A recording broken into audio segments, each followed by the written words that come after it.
Bueno, buen día. Comenzamos esta lección del jueves, poniéndose en la presencia de Dios en nombre del Padre, del Hijo y del Espíritu Santo.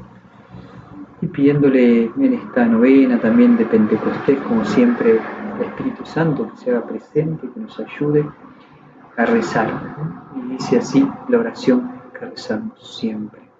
Oh Espíritu Santo, amor del Padre y del Hijo, inspírame siempre lo que debo pensar, lo que debo decir, cómo debo decirlo, lo que debo callar, cómo debo actuar, lo que debo hacer para gloria de Dios, bien de las almas y mi propia santificación. Espíritu Santo, dame agudeza para entender, capacidad para retener, método y facultad para aprender, sutileza para interpretar, gracia y eficacia para hablar. Dame acierto al empezar, dirección al progresar y perfección al acabar. Amén. Bueno, seguimos rezando los hechos de los apóstoles, la aventura que va teniendo Pablo, eh, hermosamente, profundamente, con un aprendizaje constante. Eh, bueno, eh, vamos a proclamar los hechos de los apóstoles, después vamos a rezar bien con este texto. Dice así: queriendo saber con exactitud de qué lo acusaban los judíos, el tribuno le hizo sacar las cadenas y, convocando a los sumos sacerdotes y a todo el Sanedrín, hizo comparecer a Pablo delante de ellos. Pablo, sabiendo que había dos partidos, el de los saduceos y el de los fariseos, exclamó en medio del Sanedrín: Hermanos, yo soy fariseo, hijo de fariseos, y ahora me están juzgando a causa de nuestra esperanza en la resurrección de los muertos. Apenas pronunció estas palabras, surgió una disputa entre fariseos y saduceos, y la asamblea se dividió, porque los saduceos niegan la resurrección y la existencia de los ángeles y de los espíritus. Los fariseos, por el contrario, admiten una y otra cosa. Se produjo un griterío, y algunos escribas del partido de los fariseos se pusieron de pie y protestaron enérgicamente: Nosotros no encontramos nada de malo en este hombre. ¿Y si le hubiera hablado algún espíritu o algún ángel? Como la disputa se hacía cada vez más violenta, el tribuno, temiendo por la integridad de Pablo, mandó descender a los soldados para que lo sacaran de allí y lo llevaran de nuevo a la fortaleza. A la mañana siguiente el Señor se apareció a Pablo y le dijo: Ánimo, así como has dado testimonio de mí en Jerusalén, también tendrás que darlo en Roma. Palabra de Dios, te alabamos, Señor. Bueno, seguimos con esta aventura de Pablo, que venimos leyendo, ¿no? Estuvo en el Asia, vuelve a Jerusalén, eh, él vuelve preso. ¿Y por qué él, él es juzgado? Él es juzgado o llevado preso por los problemas entre los judíos, pero los judíos no tenían delegado la potestad de matar a nadie. Por eso tenía que dar esa sentencia, la tiene que hacer el representante, eh, digamos, del emperador. Pablo siempre fue un hombre muy inteligente y, podría, perdón, y podríamos decir pícaro. Eh, ¿Por qué? Cuando había problemas y de golpe querían hacer algo con él en un momento dijo: pero si yo soy ciudadano romano. ¿Cómo? Si es ciudadano romano, ¿qué estamos haciendo? Entonces se le generó un conflicto. Y en este caso, ¿se acuerdan cuando vimos antes? Cuando estuvo en Atenas dijo: de este Dios desconocido yo les vengo a hablar, aprovechando esa situación. Y viendo, en este caso, que el auditorio, los que lo estaban juzgando o querían acusarlo, que eran judíos, pero saduceos y fariseos, él pone y dice: ¿a mí me quieren juzgar?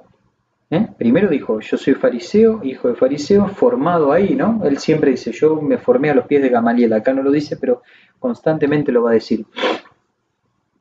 Entonces primero se identifica con un sector y me dicen, pero me están juzgando por mi fe en la resurrección.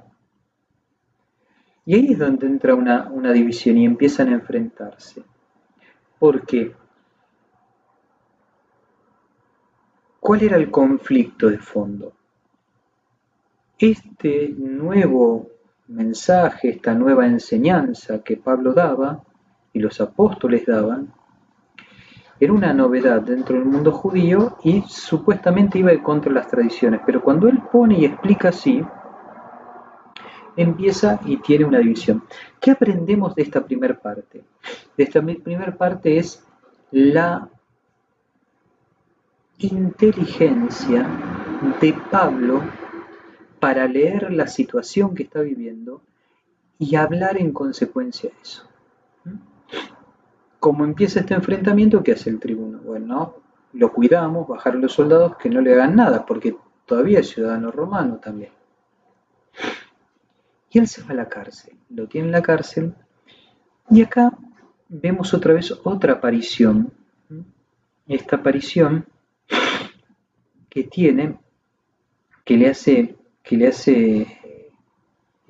digamos, que en este diálogo con Jesús, fíjense qué interesante lo que le plantea.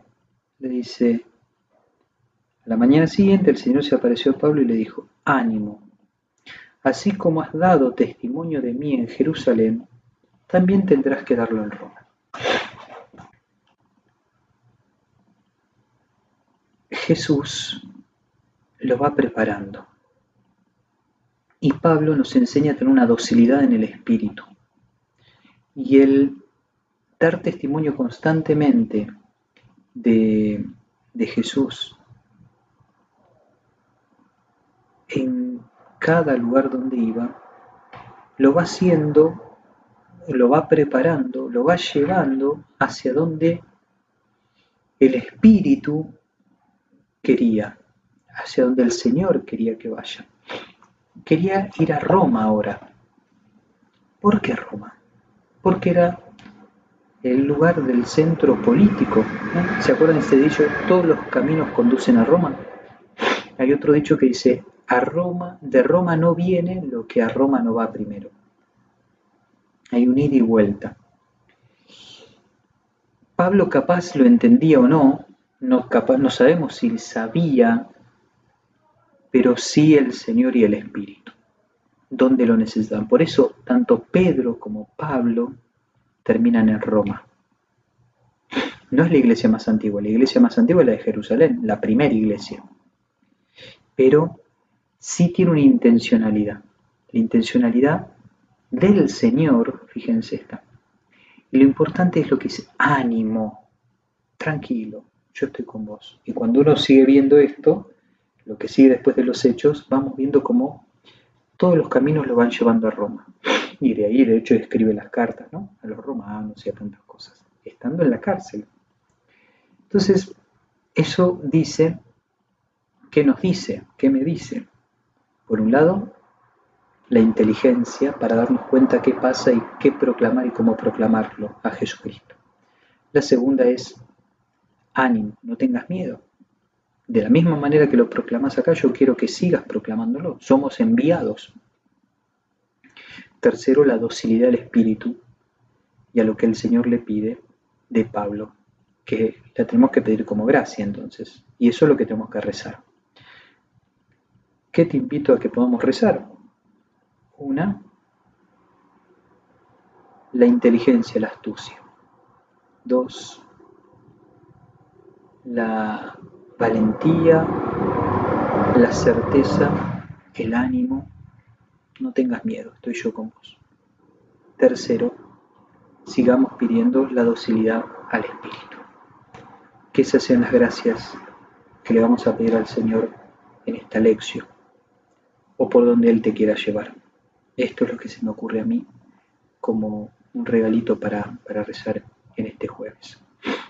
Que el Señor esté con cada uno de ustedes, que los cuide, los acompañe y bendiga nuestro buen Dios, que es Padre, Hijo y Espíritu Santo.